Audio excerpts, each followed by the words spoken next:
Estacioné lentamente en el camino de entrada, la grava crujiendo bajo las llantas como si fueran ramas secas rompiéndose bajo presión. El cielo aún estaba teñido de la suave luz del atardecer, y recuerdo haber pensado lo tranquilo que se veía todo hasta que vi el césped. Al principio no lo procesé. Parpadeé, pensando que tal vez el viento había arrastrado algo de basura. Pero luego reconocí mi bolsa verde, la que usaba para escapadas de fin de semana, abierta y expuesta como una herida.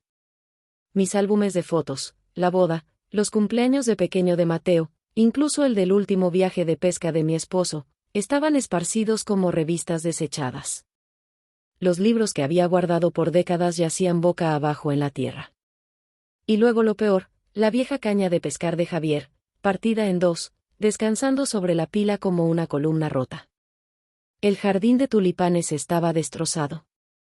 El enrejado que pasé toda una primavera construyendo estaba astillado, y mis macetas de arcilla aplastadas bajo lo que parecían las patas de una mesa plegable. Era como si alguien hubiera intentado borrarme con trazos rápidos y violentos. Bajé del coche con las rodillas temblando, aferrándome al marco de la puerta para no caer. El aire olía a tulipanes y traición. Había una nota pegada en la puerta principal, solo un pedazo de papel rayado con los bordes enrollados, ondeando suavemente con la brisa. Lo siento, mamá. Los papás de Elena se van a mudar aquí. Ya no tenemos espacio para ti. Espero que lo entiendas. Sin firma. Pero la letra era inconfundible, pulcra, inclinada a la derecha. Mateo siempre presumía de lo bonita que era su cursiva. Solía ayudarlo con sus ensayos escolares, corrigiendo la gramática mientras él comía manzanas a mi lado. Al otro lado de la calle, la señora Martínez se quedó paralizada a medio paso, apretando su bolsa como si temiera que se le volara. Su esposo detrás fruncía el ceño. Nadie saludó, nadie dijo nada. Recogí una foto enmarcada, la Navidad familiar de 1998, y la apreté contra mi pecho mientras caminaba hacia la puerta y tocaba. Al principio toqué suavemente, todavía aferrándome a la esperanza de que esto fuera un malentendido. Tal vez Mateo escribió la nota con prisas. Tal vez Elena malinterpretó algo. Tal vez había entrado en la pesadilla equivocada, pero nadie salió. Así que toqué de nuevo, más fuerte. Mi mano temblaba con cada golpe. La puerta se abrió apenas un resquicio. El rostro de Elena apareció en la rendija, con esa expresión familiar, arrogancia disfrazada de preocupación.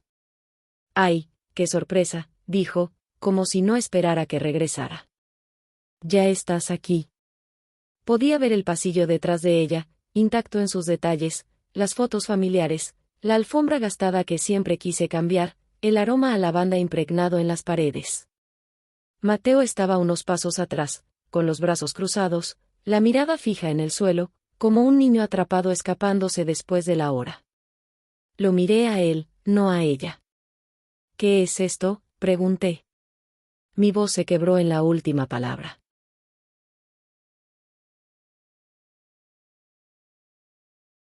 Elena abrió la puerta un poco más, lo justo para dar un paso al frente. «No es nada personal», dijo, la mentira fluyendo fácil de su lengua. «Solo necesitamos más espacio. Mis papás también están grandes, es lo justo». Volví a mirar a Mateo. Seguía sin mirarme. «Ya tuviste tu tiempo aquí, mamá», agregó Elena, con voz cortante, definitiva. «Ahora nos toca a nosotros. La casa tiene que sentirse nuestra». Mateo al fin levantó la vista, solo por un instante. «Es mejor así», murmuró, apenas audible. Y entonces la puerta empezó a cerrarse, sin abrazo, sin disculpas, solo el leve clic del cerrojo, como si estuvieran bloqueando a un intruso. Me quedé en el porche, con la nota aún en la mano, arrugada entre mis dedos. Su peso se asentó en mi pecho, frío y pesado, mientras bajaba los escalones hacia la calle. Caminé sin rumbo, arrastrando mi maleta como si fuera un brazo cansado. El vecindario pasaba borroso, casas de piedra, setos bien cortados, carillones de viento chocando contra los porches. Nadie me detuvo. Nadie preguntó por qué una mujer de mi edad jalaba una maleta al anochecer. Llegué al parque del río Tormes. El sol estaba cayendo, derramando oro sobre el pavimento. Me senté en un banco azul al borde del sendero, de esos que crujen. No me moví. La nota seguía en mi mano. La alicé sobre mi regazo, releyendo la misma frase hasta que las palabras perdieron sentido. Ya no tenemos espacio para ti. Ni un lo sentimos, ni un hablemos, solo espacio, o la falta de él. Un niño pequeño pasó corriendo con un molinillo, riendo. Su mamá lo seguía, sonriendo, sin notar que cruzaba el camino de alguien que alguna vez fue como ella. Antes yo era la que tenía un niño risueño y una bolsa llena de botanas y curitas. Antes yo era necesaria. La lista empezó a formarse en mi mente sin que la llamara. Cada fiesta de cumpleaños que organicé, cada fiebre que velé, cada préstamo que di sin esperar que me lo pagaran. Había dado mis ahorros cuando el negocio de Mateo estaba al borde del colapso. Solo hasta que te repongas, dije. Y lo decía en serio. Renuncié al crucero por las Islas Canarias, que Javier y yo planeamos durante años. Renuncié a clases de cerámica. Renuncié a fines de semana con amigas porque Elena necesitaba que cuidara a Adrián después de la escuela. La lista creció mientras la luz se desvanecía, y al crecer, algo más comenzó a asentarse junto al dolor. No era enojo, todavía no, pero sí algo más firme que la tristeza. Doblé la nota con cuidado y la guardé en el bolsillo de mi abrigo, como un recibo de una compra que ahora lamentaba. Una brisa del río me rozó la mejilla, fría como una mano. Cerré los ojos, intentando recordar la última vez que hice algo solo para mí. Cuando los abrí, el sendero se veía diferente, no nuevo, solo más claro. Me levanté despacio y comencé a caminar. Me senté de nuevo en el banco, esta vez más despacio, como si sentarme pudiera aflojar algo atascado dentro de mí. Mi respiración era corta, como si mi cuerpo no decidiera si llorar o calmarse. En lugar de mirar el parque, miré hacia adentro, y el pasado comenzó a surgir como niebla.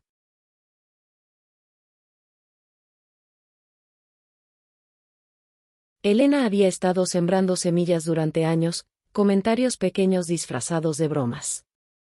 Cuando por fin hagamos esta casa nuestra, voy a tirar la pared entre la cocina y el comedor. Algo más abierto, ¿no crees? Recuerdo que me reí entonces, sin darle importancia, pero hubo muchos comentarios así, sobre reducir cosas, sobre cómo el jardín era demasiado trabajo para alguien de tu edad, sobre lo bonito que sería tener a sus papás cerca, como una gran familia feliz. Lo atribuí a su personalidad, a su necesidad de control. Me dije que solo estaba adaptándose, que era insegura, que solo lo intentaba. Ahora todo se veía diferente, como un patrón trazado con tinta invisible, de repente expuesto. Y entonces otro recuerdo emergió, más nítido que los demás. Fue Mateo, hace 5 años, sentado en la mesa de la cocina con el viejo maletín de Javier abierto entre nosotros. Es solo por cuestiones de impuestos, mamá, dijo. Protegerá la casa si pasa algo. Me sentía insegura, pero él me tranquilizó. Llenamos los documentos juntos. Guardé una copia en mi caja fuerte en el closet. Nunca fue una transferencia de propiedad. Era un título compartido, nunca finalizado, nunca revisado. Insistí en mantener mi nombre en él, por si acaso. Me levanté de nuevo, no porque estuviera lista para irme, sino porque algo dentro de mí había cambiado. No del todo hacia la claridad, pero sí fuera de la impotencia. Agarré el asa de mi maleta, no para equilibrarme, sino para encontrar dirección, y comencé a caminar hacia una puerta que casi olvidé que aún tenía la llave. La llave seguía en mi llavero, apretada entre la del buzón y la pequeña linterna que dejó de funcionar hace años. La tomé, suave, gastada en los bordes. No la había tocado desde antes de que naciera Adrián.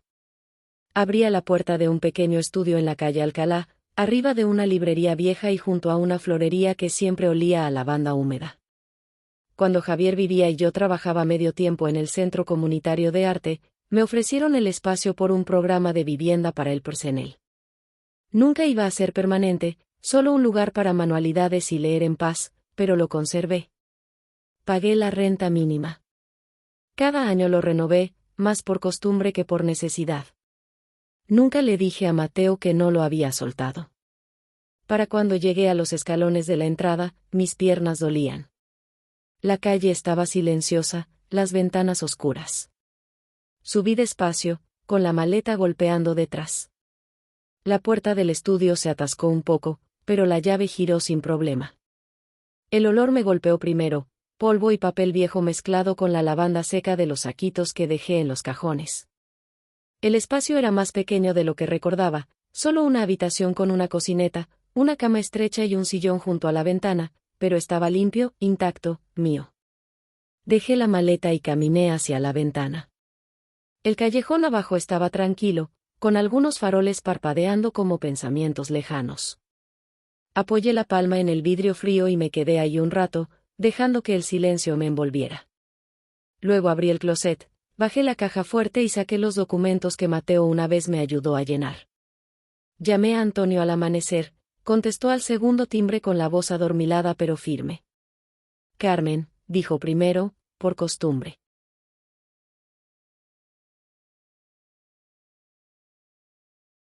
No respondí suave, pero clara. Soy Ana. Hubo una pausa, luego una risa baja, familiar. Ana Morales, ha pasado demasiado tiempo. Aceptó reunirse conmigo esa tarde en su oficina en la calle Serrano, entre una panadería cerrada y una agencia de viajes con carteles que no se actualizaban desde 1998. Llegué con una bolsa llena de cada papel legal que pude encontrar, copias del título, enmiendas notariadas, el acuerdo original de transferencia parcial que Javier y yo insistimos en mantener a nuestro nombre. Antonio me recibió con un asentimiento amable, me indicó que me sentara y ajustó sus lentes. Mientras extendía los documentos sobre su escritorio, sus cejas se fruncieron en concentración. No interrumpió. Solo leyó cada línea con cuidado, haciendo sonidos suaves de reconocimiento y aprobación. Nunca lo finalizaron, dijo al fin, golpeando el título. Esta transferencia parcial nunca se registró como una cesión completa. Sigues siendo la dueña principal, Ana. No pueden venderla, ni siquiera reclamarla. El aliento que no sabía que estaba conteniendo se escapó en una exhalación lenta. No era alivio exactamente, sino algo cercano, un destello de control regresando a mis manos. Podemos presentar una orden de cese para cualquier actividad de venta, continuó. Mantendrás la autoridad legal. Si quieres proceder con el desalojo, necesitamos presentar una notificación. Asentí despacio, juntando las manos para calmar su temblor. Sí, dije. Empecemos. Revisamos cada papel juntos, destacando lo importante, apartando lo demás. La pluma de Antonio se movía rápido, sus notas pulcras y precisas. En un momento, vi mi reflejo en la ventana detrás de su escritorio. Mi rostro parecía demacrado, más viejo, pero mis ojos estaban enfocados. Presentes, deslizó un borrador sobre la mesa. Firma aquí para iniciar la orden. Tomé la pluma, sentí su peso en la mano y firmé. No solo el papel, algo más profundo, algo definitivo. Pidieron reunirse en el café cerca de la Plaza Mayor, donde Mateo solía correr de niño, dejando migajas de galleta y disculpándose con los baristas. Elegí una mesa junto a la ventana, donde la luz cortaba en ángulos filosos y cada asiento era visible desde el mostrador. Quería que me vieran. Llegaron 10 minutos tarde. Elena iba vestida como si saliera de un catálogo, perfectamente arreglada, segura.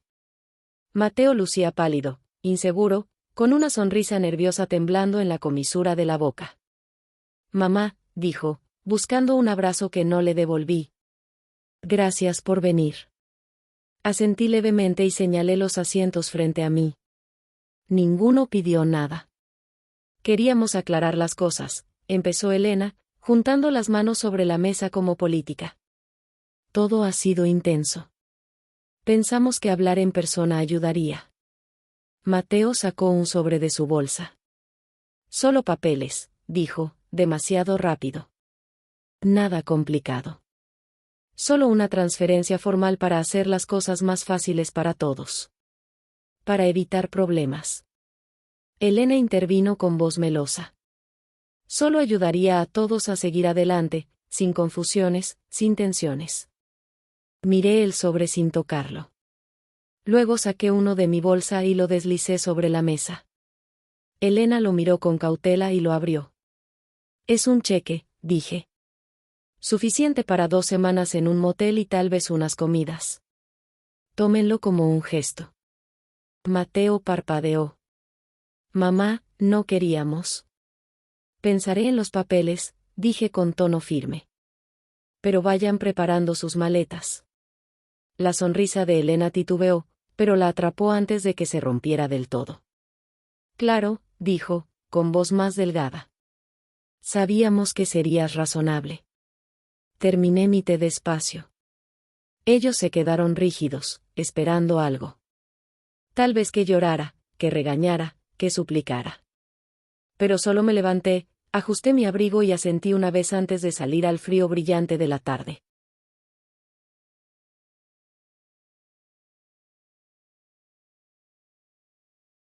Para cuando llegué a la esquina, sabía que seguían sentados ahí, aún confundidos, por lo fuerte que puede sentirse una rebeldía silenciosa. Estaba bajo el castaño al otro lado de la calle, medio oculta por sus ramas, el mismo árbol donde colgaba faroles cada 5 de mayo. La mañana estaba húmeda, el cielo cargado de nubes que aún no decidían llover. La calle estaba más silenciosa de lo normal, como si presintiera algo a punto de romperse. El oficial llegó puntual a las 10, un hombre con expresión neutra y una carpeta bajo el brazo. 2 policías lo seguían, no hostiles, solo oficiales. Los vi subir los escalones del porche, detenerse y tocar 3 veces. Un ritmo firme, practicado. Mateo abrió la puerta. Su rostro se desplomó antes de que dijeran la primera frase. No intentó disimularlo. Detrás, Elena apareció en bata, con el cabello suelto por primera vez. Cuando el oficial desdobló los papeles y empezó a leer, ella soltó un sonido que no olvidaré, medio grito, medio jadeo, completamente descompuesta. Los vecinos comenzaron a reunirse, asomándose por las persianas, saliendo con tazas de café en la mano bajo el pretexto de sacar la basura. Vi a la señora Vargas susurrarle a su esposo, sus ojos saltando entre el porche y los demás, que fingíamos no mirar. Mateo se quedó inmóvil mientras el oficial le entregaba el sobre. Sus manos temblaban tanto que pensé que los papeles se le caerían. No parecía enojado, parecía vacío, como si algo dentro de él se hubiera desgarrado y apenas lo notara. Elena se dejó caer en el escalón superior, aún descalza, con el rímel corrido bajo los ojos. Intentó alcanzar a Mateo, pero él seguía mirando el documento, leyendo cada línea, como si pudiera reordenarse en algo más amable. Me di la vuelta antes de que me vieran, no por piedad, sino porque ya había visto lo que necesitaba. Por primera vez, tuvieron que sentarse en el silencio que ellos mismos crearon, y no necesitaba ver lo que seguía para saber cuán fuerte sería ese silencio. Para el final de la semana, la historia ya había recorrido cada rincón del vecindario. No necesitaba adornos. La imagen sola, Elena llorando en el porche mientras el oficial leía la notificación de desalojo, era lo bastante vívida para perdurar. La gente dejó de saludarlos. Algunos cruzaban la calle por completo. El silencio alrededor de su casa se volvió más denso que cualquier rumor gritado. Escuché los murmullos en la tiendita de la esquina, las miradas en la oficina de correos. La señora Pérez, que una vez me regañó por no podar bien el seto, le dijo a la cajera en voz baja, después de todo lo que hizo por ellos, imagínate. La cajera solo asintió, con los ojos bien abiertos. Nunca corregí a nadie. No tuve que hacerlo. Empezaron a llamar, primero Mateo, luego Elena. El primer mensaje fue calmado, calculado. Hablemos. No queríamos que llegara tan lejos. Para el cuarto, la voz de Mateo se quebró a la mitad. No escuché los demás, solo los borré uno por uno, como quien limpia recibos viejos de una cartera. Bloqueé sus números sin dudar, no para herirlos, no por venganza, sino porque ya no les debía acceso a mí.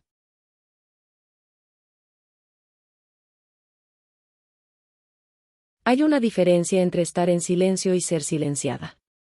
Durante años tragué lo que sentía para mantener a la familia unida. Ahora, con nada más que proteger que mi propia paz, dejé que el silencio se extendiera a mi alrededor y no lo llené con nada más que mi respiración. El estudio estaba silencioso, salvo por el suave zumbido de la radio y el sonido ocasional del hilo deslizándose por la tela. Había bajado la vieja caja de colchas del estante superior, donde estuvo intacta por más de una década. Los retazos seguían ahí, descoloridos, deshilachados en los bordes, pero enteros. Triángulos y cuadrados en azules suaves, estampados de lirios, pedazos de vestidos que usaba cuando Mateo era pequeño. Los extendí sobre la mesa y comencé a coser, no rápido, no perfecto, solo constante. Mis dedos recordaron el ritmo antes que mi mente. Era como retomar una frase que dejé inconclusa. La primera noche que trabajé en ella, lloré sin hacer ruido, no de tristeza, sino de liberación. Había algo reconfortante en sostener algo frágil y saber exactamente cómo repararlo. Con cada puntada, una decisión, con cada costura, una nueva línea trazada. Llamé a Antonio y le dije que quería redirigir todas las ganancias de la venta de la casa. No a Mateo, no a nadie que esperara mi firma como un cheque a cobrar. Quería que fueran a refugios, lugares para mujeres como yo, mujeres usadas y descartadas y luego invitadas a desaparecer en silencio. Ancianas, madres, personas que habían dado demasiado por demasiado tiempo. Cuando los papeles estuvieron listos, Antonio dijo, ¿sabes que nunca te lo perdonarán? Respondí, nunca se les pidió que lo hicieran. Cosí hasta que mis ojos ardieron y mis manos dolieron. La colcha comenzó a tomar forma otra vez, no como era, sino como necesitaba ser. No solo estaba uniendo pedazos, estaba decidiendo que se quedaba y que no. Para cuando planché el último borde, ya sabía cómo terminaría todo. Caminé por la ciudad sin necesitar estar en ningún lado. Las calles vibraban con vida, y por primera vez no corría entre obligaciones ni respondía a las necesidades de otros. Ningún título me seguía. Ni mamá, ni Abu, solo Ana. En la oficina de Antonio, los documentos finales esperaban en una carpeta ordenada. Me recibió con un asentimiento tranquilo, sin alboroto. Nos sentamos en su escritorio como tantas veces antes, pero esta vez no había ansiedad bajo mi piel. Solo calma. Deslizó el último formulario sobre la mesa. Lo leí una vez, luego firmé. No dijimos mucho después de eso. Me ofreció un té de jazmín, y lo acepté agradecida. Era cálido, fragante, anclante. Saqué la colcha doblada de mi bolsa y la puse sobre mi regazo. Su peso se sentía honesto, ganado. Una foto asomaba de mi bolsa, una que no había mirado en semanas, Adrián, de unos 5 años, sosteniendo una estrellita con ambas manos, el rostro iluminado de asombro. No lloré. Solo lo miré, luego al cuarto silencioso, luego a mis manos firmes, libres. Me extrañarán, dije suavemente, pero solo porque al fin dije que no.